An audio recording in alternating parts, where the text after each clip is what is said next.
Explaining football to the friend who's just there for the nachos? Hard. Tailgating from home like a pro with snacks and drinks everyone will love? An easy win. And with Instacart helping deliver the snack time MVPs to your door, you're ready for the game in as fast as 30 minutes. So you never miss a play or lose your seat on the couch or have to go head-to-head for the last chicken wing. Shop Game Day Faves on Instacart and enjoy $0 delivery fees on your first 3 grocery orders. Offer valid for a limited time. Other fees and terms apply. Bonjour, ici Patrick Pierrat, éditeur d'Info Bref.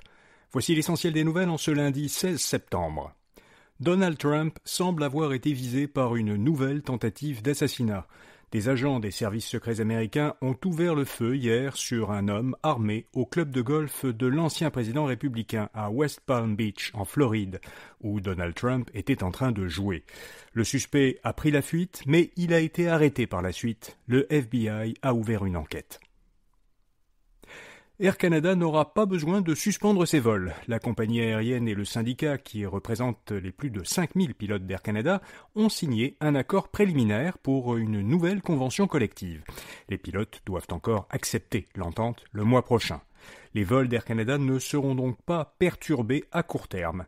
Les clients qui avaient réservé des vols entre le 15 et le 23 septembre, puis avaient retardé leur voyage par peur d'une suspension des vols, pourront, dans la limite des places disponibles, revenir sans frais à leur réservation initiale.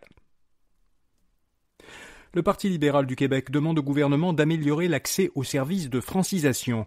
Dans une lettre adressée au nouveau ministre de l'Immigration, Jean-François Roberge, qui est également ministre de la langue française, le député libéral André Morin réclame la création d'un groupe d'action pour s'assurer que les personnes qui s'installent au Québec puissent accéder dans un délai acceptable aux cours de francisation exigés par le gouvernement. Morin déplore l'allongement des délais pour s'inscrire au programme Francisation Québec. Il estime que si le gouvernement impose aux nouveaux arrivants des règles exigeantes d'apprentissage du français, il a le devoir de leur offrir des cours. La tempête Debby a été l'événement climatique le plus coûteux au Québec. Selon de premières estimations communiquées par le Bureau d'assurance du Canada, la tempête, qui a causé d'importantes inondations dans le sud du Québec les 9 et 10 août derniers, a engendré un record de presque 2,5 milliards de dommages assurés. Le bureau note que le total des pertes assurées dues à des phénomènes météorologiques violents dépasse désormais régulièrement 2 milliards de dollars par an. Pour comparaison, entre 2001 et 2010, ces pertes s'élevaient plutôt en moyenne à 700 millions par an. Internet par satellite. Télésat recevra finalement une aide gouvernementale de 2,5 milliards de dollars.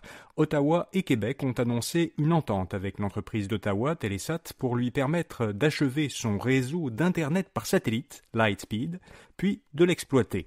Le réseau doit fournir une connexion Internet à haute vitesse aux régions rurales et éloignées du pays à compter de 2026. L'aide fédérale a augmenté. Ottawa prêtera un peu plus de 2 milliards de dollars pour le déploiement du réseau, soit environ 700 millions de dollars de plus qu'annoncé il y a 3 ans. Le gouvernement du Québec, lui, prêtera presque 500 millions de dollars. Ces aides doivent permettre la création de près d'1 millier d'emplois au Québec. La tentative de Couche-Tard d'acquérir un grand détaillant japonais se complique.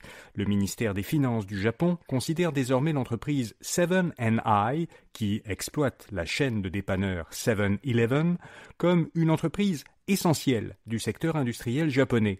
Cette désignation officielle comme essentielle vise les entreprises dont la vente à des intérêts étrangers pourrait porter atteinte à la sécurité nationale japonaise. Le gouvernement japonais pourrait donc examiner et même, le cas échéant, bloquer une offre d'achat de 7&i par Alimentation Couche-Tard.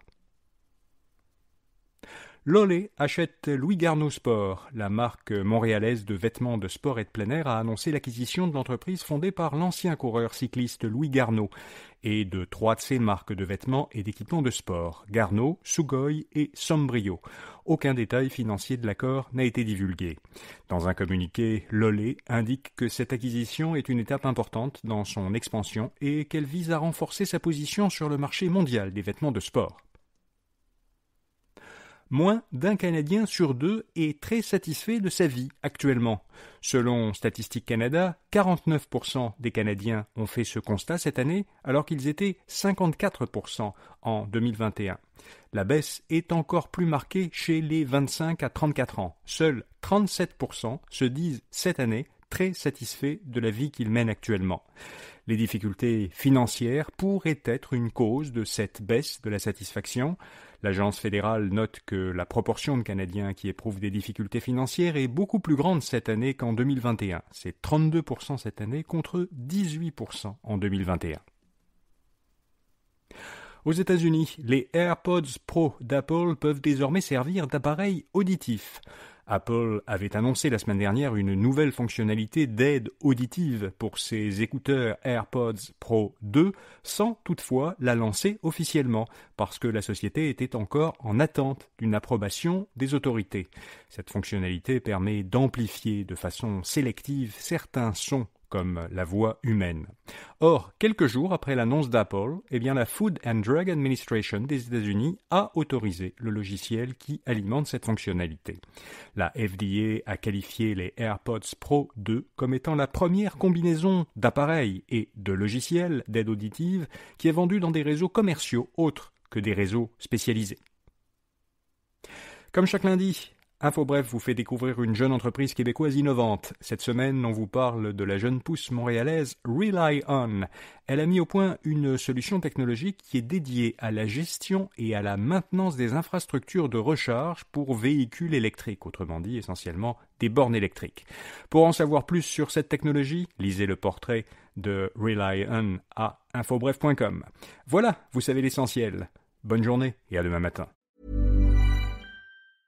Imagine the softest sheets you've ever felt. Now imagine them getting even softer over time. That's what you'll feel with Boll & Branch's best-selling signature sheets in 100% organic cotton. In a recent customer survey, 96% replied that Boll & Branch sheets get softer with every wash. Start getting your best night's sleep in sheets that get softer and softer for years to come. Try their sheets with a 30-night guarantee. Plus, get 15% off your first order at bollandbranch.com. Code BUTTERY. Exclusions apply. See site for details.